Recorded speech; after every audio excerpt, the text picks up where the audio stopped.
नमस्कार दोस्तों, मैं आशुतोष आपका स्वागत करता हूं अपने चैनल दोषाकारा वैदिक एस्ट्रोलॉजी में।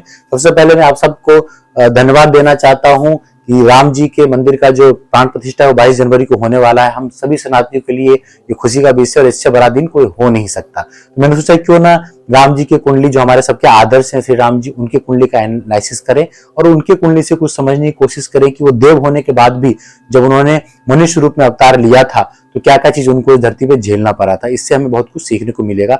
मैं बहुत छोटा हूं उनके कुंडली का एनालिसिस करने के लिए, बट अपनी तरह से कोशिश करेंगे ताकि मुझे भी कुछ फायदा हो सके और आपको भी कुछ फायदा हो सके। सबसे पहले हम एक श्लोक के साथ स्टार्ट करेंगे। ततो यज्ञे समाप्तेतु ऋतूनाम षट् समत्तयोः ततश्च द्वादशे मासे चैत्रे नावमिके तिथो नक्षत्रदिति देवत्य सोच संस्थेषु पंचसु ग्रहेषु कर्कटे लग्ने वाक्पता बिंदुनाशः प्रोदमाने जगन्नाथम सर्वलोक नमस्कृतम कौशल्या जनयद्रामम सर्वलक्षण संयुक्तम विष्णुरोधम महाभागम पुत्र मेक्षुआ कुवर्धनम कौशल्या सुशुभे तेन पुत्रेणा मी तेजसा। अगर आप इस श्लोक को देखें तो इसमें श्री राम जी के जन्म का बेसिकली वर्णन है कि कौन सी लोकेशन पे हुआ, कौन से दिन पे उनका जन्म हुआ था। अगर आप कुछ कुछ वर्ड इसमें से लें तो देखिए आप, द्वादशे मास यानी कि 12 महीना, चैत्र यानी कि चैत्र का महीना था, नवमी तिथि यानी कि नौमी की तिथि थी, है ना, पूर्णवासु नक्षत्र था, पंचेशु ग्रहेशु यानी कि 5 ग्रह जो थे वो कहीं ना कहीं स्वच्छ संस्थेशु यानी कि अपने ही घर में एग्जॉल्टेड थे, कर्कटे लगने यानी कि कर्क लगन था, वाक्पतो यानी कि बृहस्पति, इंदुना सह यानी किसके साथ थे, इंदु यानी चंद्रमा। अगर आप इस श्लोक का मतलब समझे जो वाल्मीकि जी ने लिखा, वो क्या कहना चाह रहे हैं? वो कहना चाह रहे हैं कि चैत्र महीने में शुक्ल पक्ष के 9वीं तिथि को पूर्णवासु नक्षत्र में कहीं ना कहीं राम जी का जन्म हुआ था और कहीं ना कहीं कर्क लगन की उनकी कुंडली है, जिसमें चंद्रमा और बृहस्पति लगन में है और 5 प्लैनेट टोटल जो है वो एग्जॉल्टेड की स्थिति में है। अब हम इनकी कुंडली का एनालिसिस करेंगे, लेकिन देखिए कुछ एस्ट्रोलॉजर्स में मतभेद है कि 5 ग्रह एग्जॉल्टेड थे या 4 ग्रह एग्जॉल्टेड थे। तो इन दो जो चीजें हैं उसको लेकर हम समझने की कोशिश करेंगे कि कुछ लोगों का मानना है कि सूर्य जो है वो मीन राशि में थे यानी कि 9th हाउस में थे। कुछ लोगों का मानना है कि सूर्य जो थे वो 10th हाउस में मेष राशि के ऊपर एग्जॉल्टेड थे। हम दोनों ही परिस्थिति को लेकर कहीं ना कहीं इस पर रिसर्च करेंगे और देखने की कोशिश करेंगे कि क्या सच निकल के आता है। अब मैं आपको अपने स्क्रीन पे ले जाता हूं ताकि मैं आपको अच्छे तरीके से समझा सकूं। तो चलिए शुरू करते हैं। अब जो आपके सामने जो स्क्रीन दिख रही है, ये श्री राम जी की वाइडली एक्सेप्टेड कुंडली है। ज्यादातर लोग इसी कुंडली को लेकर एनालिसिस करते हैं। इसमें जो कुछ कुछ बातें हैं, जैसे आप देखिए लगन, जो 4 नंबर लिखा है बेसिकली उसको लगन कहते हैं, वो आपका पहला घर है। जो 5 नंबर है ये आपका लगन हो गया, ये जो है दूसरा घर है, ये तीसरा घर है, ये चौथा है, एंड सो ऑन करते करते जो जहाँ केतु है वो आपका 12वां घर है। तो कुंडली के हाउस जो है ये कभी नहीं बदलते हैं, तो ये कुंडली के हाउस यही रहने वाले। आप यहाँ पे लगन में देखिए, सबसे पहले जो एग्जॉल्टेड जो प्लैनेट्स हैं उसकी बात करते हैं। तो बृहस्पति जो है, बृहस्पति ये आपके 4 नंबर की राशि पे एग्जॉल्ट होते हैं यानी कर्क राशि पे, तो बृहस्पति यहीं पे है। शनि जो है तुला राशि पे होते हैं, देखिए 7 नंबर, और ये चौथा घर है, 4th हाउस है, शनि यहाँ पे एग्जॉल्टेड है। मंगल जो है कैप्रिकॉर्न यानी नंबर 10 के साइन पे एग्जॉल्टेड होते हैं। मंगल 7th हाउस में, हाउस 7वां है, यहाँ पे एग्जॉल्टेड है। उसी तरीके से अगर आप देखना चाहें तो सूर्य जो है मेष राशि के ऊपर एग्जॉल्टेड होते हैं और सूर्य जो है 10th हाउस में है, ठीक है। और शुक्र जो कि मीन राशि पे एग्जॉल्टेड होते हैं 9th हाउस में, यहाँ पे वीनस है। अब आप देखिए कि बृहस्पति और चंद्रमा जो है वो लगन में है, तो कहीं ना कहीं एक योग बनाते हैं जिसको बोलते हैं गज केसरी योग। ये दोनों प्लैनेट यहाँ पे हैं।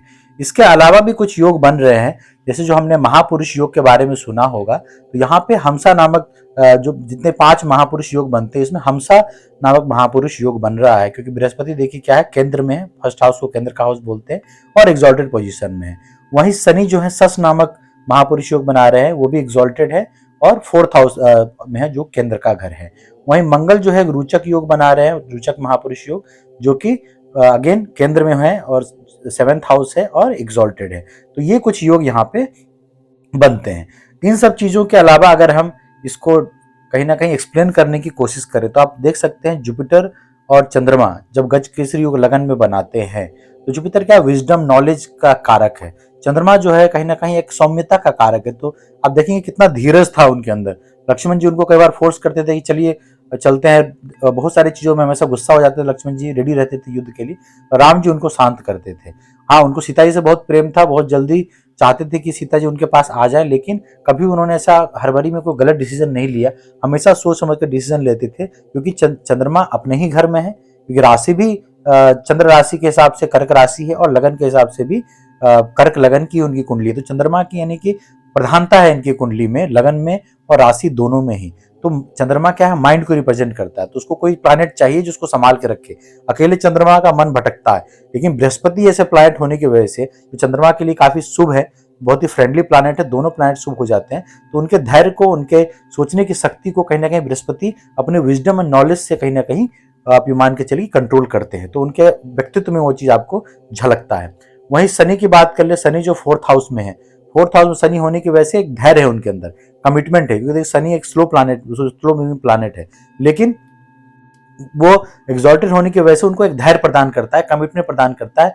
मेहनत करके चीजों को धैर्य रख के लंबे समय में ही क्यों ना हो, अगर किसी चीज को अचीव करना है तो वो शनि का गुण इनमें आ जाता है। लेकिन चूंकि शनि 4th हाउस में है और उनको कहीं ना कहीं वनवास जाना पड़ा, तो शनि विच्छेद तो करवाते ही है। तो शनि इस घर में होने की वजह से उनको कहीं ना कहीं अपना घर छोड़ना पड़ा। 4th हाउस जो मदरलैंड का हाउस है, शनि को वो घर छोड़ना पड़ा, वनवास के लिए वो गए। तो ये शनि का, इससे आपको एक ये चीज और पता लगता है कि मानव रूप में उन्होंने जन्म लिया, तो कोई एग्जॉल्टेड प्लैनेट ही क्यों ना हो, वो अपना फल जरूर देगा। जो उसका मैलेफिक इफेक्ट है वो उसने जरूर देना है किसी भी हालत में। तो शनि ने यहाँ पे ये किया। उसी तरीके से मंगल को देख लीजिए आप, मंगल एग्जॉल्टेड है ना, वो भी स्पाउस के घर में, और शनि क्या है, 7th हाउस यानी उनके स्पाउस के ही घर के लॉर्ड होके 4th हाउस में है। तो मंगल ने उनको कहीं ना कहीं एक योद्धा तो बनाता है, और वो चीज आपको सीता में भी, सीता के व्यक्तित्व में भी आपको कहीं ना कहीं देखने को मिलेगा कि जब वो रावण के कब्जे में थी तब भी उन्होंने राम का ही नाम लिया और कभी भी रावण की बात नहीं मानी। क्योंकि आपको मंगल क्या देता है, डिटर्मिनेशन देता है, एक लीडरशिप क्वालिटी देता है, डिटर्मिनेशन देता है। आप अपनी चीजों से कभी हटते नहीं है, जो आप डिसाइड कर लेते हैं। और उसी तरीके से मेहनत भी बनाता है। तो सीता भी राम जी के साथ वनवास जाने को तैयार होगी, वो चाहती तो महल में रह सकती थी।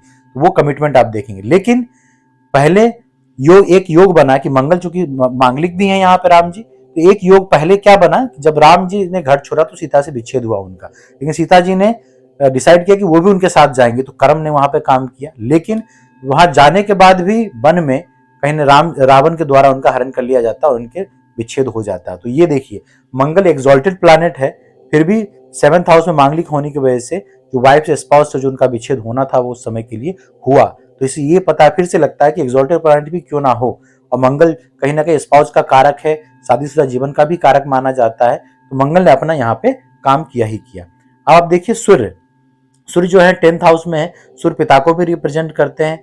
तो अब देखियो, राजा थे सूर्य, एक्सॉल्टेड है, अगर 10th हाउस में कर्म भाव है तो वो राजा थे, राजा दशरथ के पुत्र थे, और उनका कहीं ना कहीं राज अभिषेक होने वाला था। तो ये आप मान के चलिए कि यहाँ पे शनि उनको काफी अच्छा रिजल्ट दिया। लेकिन शनि की अगेन उस पर दृष्टि है, 7th दृष्टि, तो क्या हुआ, पिता से विच्छेद और कहीं ना कहीं पिता को दुख, ये दोनों ही देखने को मिला। क्योंकि देखिए सूर्य जो है वो पिता है शनि के, और शनि जो है पुत्र माने जाते हैं सूर्य के, छाया पुत्र भी कहते हैं। तो आपस में एस्ट्रोलॉजिकली भी देखें तो स्वर्ण इनेमी है, आपस में दोस्त नहीं है। तो उनको पिता की वजह से उनको कष्ट हुआ, और उनको कष्ट, पिता को उनकी वजह से कष्ट हुआ, और इनको कष्ट हुआ पिता की वजह से। तो कहीं ना कहीं ये सूर्य और शनि का जो आपस में दृष्टि है, 7th दृष्टि से एक दूसरे को देख रहे हैं, ये भी यहाँ पे काम जरूर किया। अब राहु देख लीजिए, धनु राशि में है 6th हाउस में, तो शत्रुहंता भी बनाते हैं, शत्रु उनसे कभी जीत नहीं पाए। और अगर धनु राशि की बात करें तो उसका सिंबल क्या है, धनुष ताने हुए, तो उनके व्यक्तित्व को भी अच्छे तरीके से राहु यहाँ पे दिखाते हैं।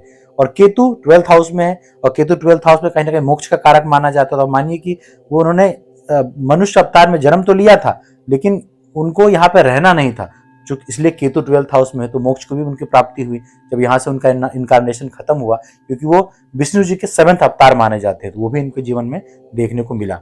अब 9th हाउस में देखिए, शुक्र जो है वो 12 नंबर पे एग्जॉल्टेड है। तो यहाँ पे क्या देखने को मिलता है कि धन के हिसाब से देखें, वेल्थ के हिसाब से देखें, भाग्य के हिसाब से देखें, तो बहुत ही मजबूत स्थिति है शुक्र की यहाँ पे। लेकिन अगेन, कर्क लगन के लिए शुक्र योग कारक नहीं माने जाते, और शुक्र जो है वो स्पाउस को डिनोट करता है। यहाँ पे देखिए, मैरिटल लाइफ में उनकी प्रॉब्लम बिल्कुल आई थी, कहीं ना कहीं उनको उससे अलग होना पड़ गया था। तो ये यहाँ पे ये भी काम कर रहा है।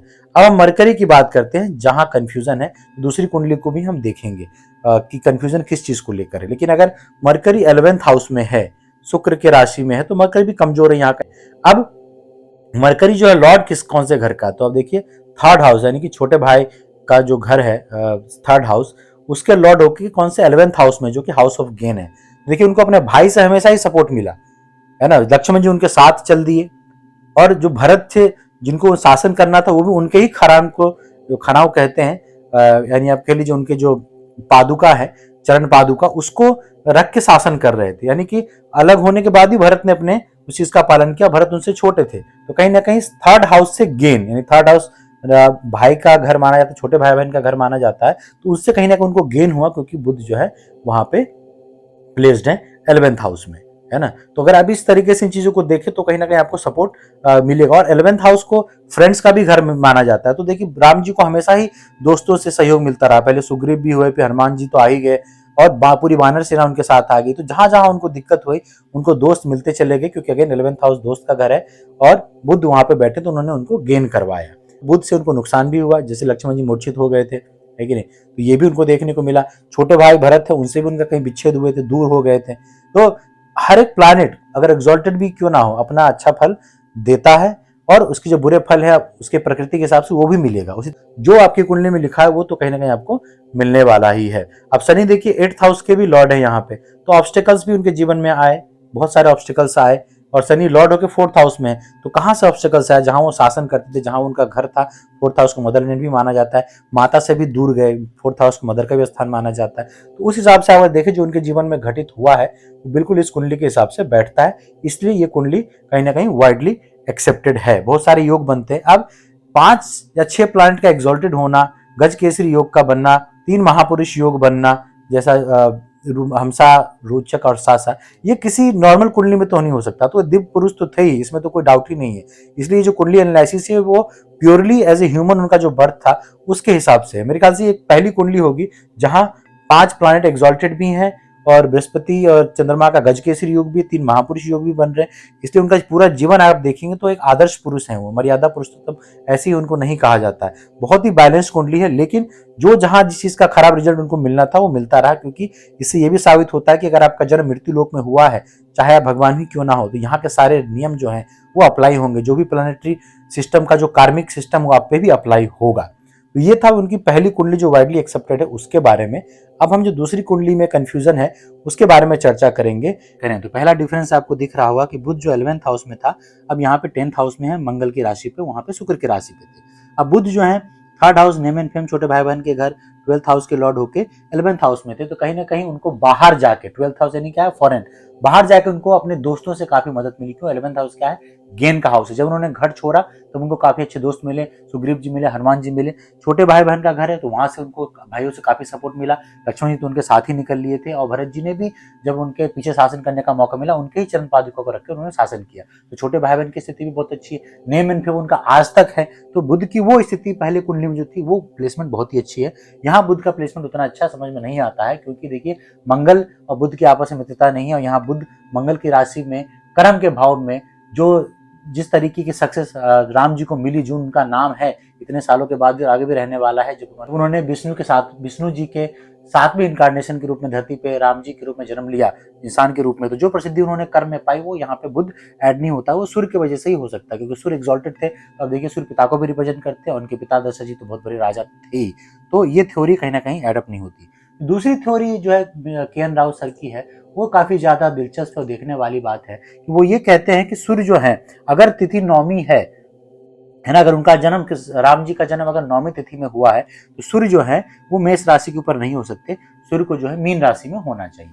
उसका जो थ्योरी है वो बिल्कुल स्पष्ट है कि देखिए जो दिन और रात तिथि की जो बात आती है, एक लूनर डे है ना, यानी कि 15 दिन का अपना वैक्सिंग मून होता है जो शुक्ल पक्ष कहते हैं, और 15 दिन का अपना वाइनिंग मून होता है, इसे कृष्ण पक्ष कहते हैं। तो पहले, और ये जो पहले दिन, दूसरे दिन और तीसरे दिन 15 दिन तक जाती है, ये जो रिलेशन है वो किसके बीच में है? तिथि का जो रिलेशन है वो आपका सूर्य और चंद्रमा के बीच का रिलेशन है ना। अगर पहले दिन की बात की जाए, यानी कि अगर आप बात कर लें न्यू मून की, है ना, यानी न्यू मून यानी कि जो अमावस्या के बाद का जो पहला दिन होता है, प्रतिपदा आप बात करें न्यू मून की, तो उस दिन जो डिग्री डिफरेंस होता है सूर्य और चंद्रमा का, वो 0 डिग्री होता है।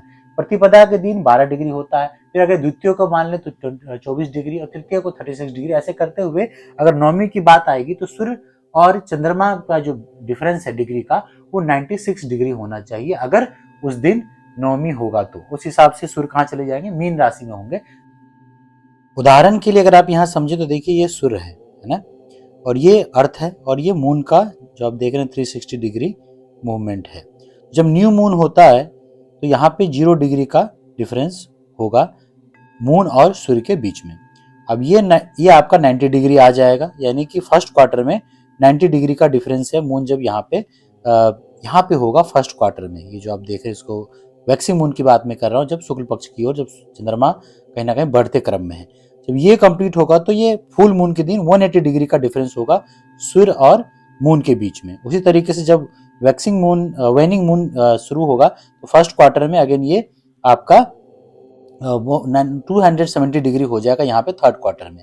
और जब फोर्थ क्वार्टर की बात आएगी 360 डिग्री कंप्लीट पूरा होगा, तब यहाँ पे 0 डिग्री का डिफरेंस रह जाएगा चंद्रमा और सूर्य के बीच में। तो जब वही केवन राव साहब ने कहा है कि जब अगर चंद्रमा पूर्णवासु नक्षत्र में है कर्क राशि में 3 डिग्री, क्योंकि पूर्णवासु कर्क राशि में अगर हम पूर्णवासु नक्षत्र की बात करेंगे तो 3 डिग्री 20 मिनट पे कर्क राशि में पूर्णवासु नक्षत्र होता है। और अगर उस दिन नौमी तिथि है तो कहीं ना कहीं सूर्य और चंद्रमा के बीच का जो डिफरेंस है अगेन वो 96 डिग्री होना चाहिए। ऐसी स्थिति में क्या होगा कि उस समय बृहस्पति सूर्य जो थे वो मीन राशि में होने चाहिए। और जबकि जो एग्जैक्ट कुंडली है, जो वाइडली एक्सेप्टेड कुंडली है, वहां सूर्य को जो दिखाया गया है वो मेष राशि पे एग्जॉल्टेड दिखाया गया है। तो ये बस उनकी थ्योरी है जिसको उन्होंने अपने से प्रस्तुत किया है। अब आपके ऊपर है कि आप कौन सा एक्सेप्ट करते हैं। बाकी दोनों ही स्थिति में कुंडली में अगर आप विश्लेषण करेंगे तो रिजल्ट जो है कहीं ना कहीं एग्जैक्ट ही आता है, बिकॉज पहले वाली कुंडली में 5 प्लैनेट एग्जॉल्टेड है और दूसरी वाली कुंडली में 4 प्लैनेट एग्जॉल्टेड है। सूर्य जो है 10th हाउस में ना होकर 9th हाउस में दिखाए गए हैं मीन राशि के ऊपर। तो ये डिफरेंस है बस। अब जो अयोध्या में जो अभी की स्थिति है, 22 जनवरी को प्राण प्रतिष्ठा होने वाला है। अपने प्रधानमंत्री नरेंद्र मोदी वहां जाने वाले हैं। देश विदेश से जो भी सनातनी है वो यहाँ आने वाले हैं। तो अभी जो आप अयोध्या को देखेंगे तो उससे रिलेटेड अगर कोई श्लोक अगर चरितार्थ होती है तो वो ये है कि ध्वज पताक तोरण पुरछावा, कहीं न जाए जही भांति बनावा, सुमन वृष्टि आकाशत होई, ब्रह्मानंद मगन सब लोई। यानी कि ध्वजा पताका और तोरणों से नगर छा गया है। जिस प्रकार से वो सजाया गया है उसका तो वर्णन ही नहीं हो सकता। आकाश से फूलों की बारिश हो रही है, सब लोग ब्रह्मानंद में मगन हैं। अगर आपको मेरा वीडियो अच्छा लगा हो तो लाइक कीजिए, शेयर कीजिए, सब्सक्राइब कीजिए और 22 जनवरी को अयोध्या जरूर जाइए। नहीं जा सकते तो घर में राम जी के सामने एक दीपक जरूर लगाइए। कोई मुझसे गलती लगी हुई हो तो उसके लिए क्षमा कीजिए और कमेंट में मुझे जरूर बताइए। और कमेंट में श्री राम लिखना, जय श्री राम, जय सिया राम, जो भी आपके मन को भावे वो लिखना ना भूलिए। बहुत बहुत धन्यवाद आपका।